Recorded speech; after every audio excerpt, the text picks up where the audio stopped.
Welcome, I'm Raul Lowry Contreras. This is the Contreras Report International Edition. Has peace finally come to the South Caucasus region that has been in turmoil since the Soviet Union collapsed in 1991? The people of the Republic of Armenia went to the polls on June 20th and rejected candidates and political parties of the war-making regime that ran Armenia from 1991 until 2018, when a, quote, velvet revolution, unquote, rose up in Armenia and replaced the war makers and the corrupt ways with former journalist Nikol Pashinyan. The same Nikol Pashinyan was in charge when the 44-day war broke out in the Karabakh region of Azerbaijan last fall between Armenia and Azerbaijan. The war ended with Azerbaijan recovering much of the territory it had lost to Armenia in the early 1990s. Shocked by the speedy defeat of Armenian armed forces, many Armenians rose up to criticize and blame Prime Minister Nikol Pashinyan for losing the war and losing substantial territory to Azerbaijan. The leading opposition were the very politicians who had illegally occupied 20% of Azerbaijan and ignored UN Security Council resolutions demanding Armenian forces to withdraw from Azerbaijan's territory. The critics were led by former President Robert Contreras. Contreras ran a loud and boisterous campaign. His sympathizers conducted several public polls that appeared to have Contreras and acting Prime Minister Pashinyan head and head in a tight race. The polls, however, were not accurate. In fact, they appear to have been fictional if one reads the election results with an open mind. The war makers offered promises of retaking the territory that was lost to Azerbaijan. Those promises were a joke, as the fact is that every square inch of territory recovered by Azerbaijan was Azerbaijan's internationally recognized territory to begin with. Not 1 inch of Armenian territory was taken by Azerbaijan's troops. Armenian voters showed us that they are not uninformed children by heavily voting against the war makers and their promises to make more war. After the ceasefire of November 10th was signed, an ad hoc spontaneous group of Armenian former presidents and prime ministers announced that Prime Minister Pashinyan had to go because he led the defeat. They demanded a snap parliamentary election to replace Pashinyan and his government. Although Pashinyan initially resisted calls to resign and to call an election, he announced an election for Sunday, June 20th, and resigned as prime minister as per Armenian law and became a caretaker prime minister pending election results.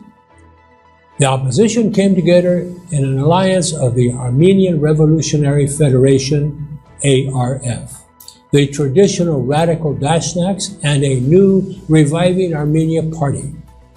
They agreed to support former Armenian President Robert Contreras, who had served as president of Armenia for 10 years till 2008, and before that had led the breakaway Nagorno-Karabakh for 3 years after it was occupied by Armenian forces in the First Karabakh War.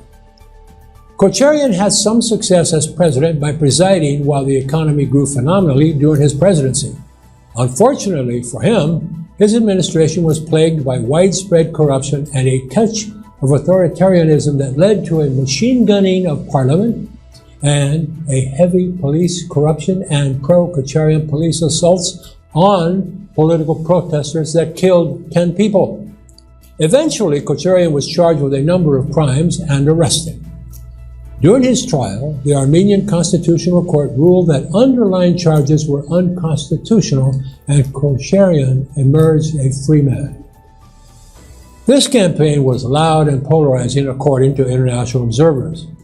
Around 2.6 million Armenians were eligible to vote. On election day, nearly 1.3 million people voted, a 49% turnout.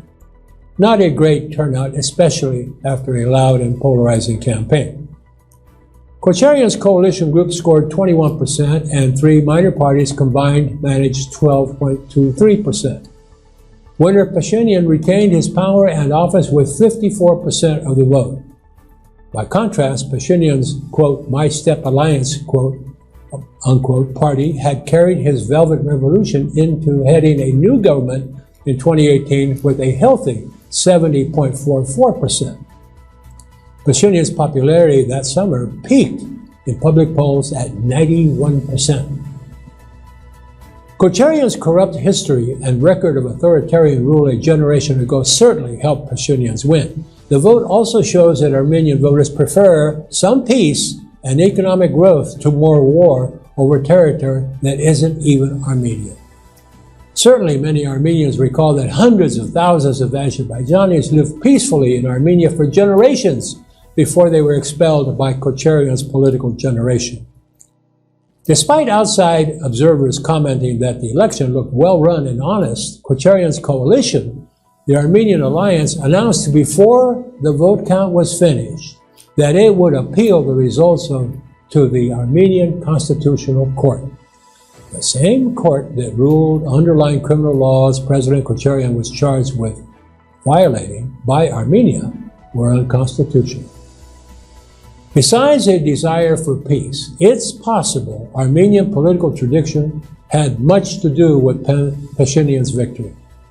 The former chief of staff of the Constitutional Court writes, quote, Armenia has never seen a change of power through elections. Elections are held to retain power, especially when they are initiated by the authorities and are early elections, unquote. In other words, there might be two strong factors in this Armenian victory in 2021. A desire for peace and tranquility, and a desire to keep reasonable people in office heading a government intent on governing, not making war for another decade or two.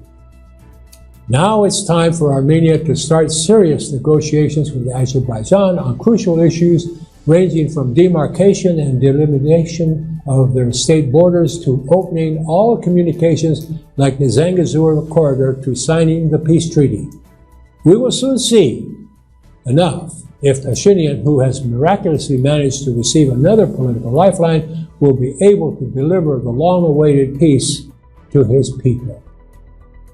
This is Raul Lowry Contreras. Subscribe to this channel and you will be updated whenever there is a new episode of the Contreras Report. You can also send me an email with your questions and I promise to respond. The email address will appear on the screen in a few seconds. Thanks for tuning in. We will see you next time.